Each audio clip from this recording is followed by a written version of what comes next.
చంద్రబాబు నాయుడు గారికి 23 మంది శాసనసభ్యులు ఉన్నారు. ఒక 5గురిని లాగేస్తే ఆయనకు 18 మంది 17 మంది వస్తారు. అప్పుడు ఆయన ప్రతిపక్ష నాయకుడు స్టేటస్ కూడా ఉండదు. లాగేద్దాం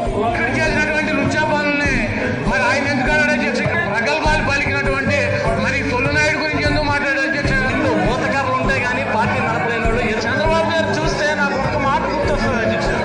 కోపం వల్ల అవివేకం వల్ల మతి మరుపు, ఆ మరుపుతో బుద్ధి నాశనం. చంద్రబాబు నాయుడు గారు బండారు గంట కావాలో అరగంట కావాలో మాధవరెడ్డి గారి సంగతి ఎన్ని మాట్లాడుకునే సమయం కాదు ఇది గౌరవ సభ కాదు.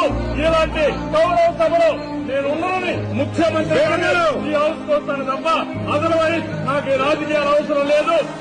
ఆంధ్రప్రదేశ్ లో అధికారం మారింది. గత 5 ఏళ్లు ప్రతీకారేచ్ఛతో రగిలిపోయిన పాలకుడి పాపం పండింది.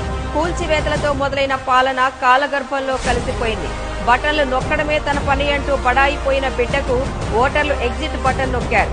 వై నాట్ 175 అంటూ తలెగరేసిన జగనాసురుడి కొమ్ములు విరిచేశారు.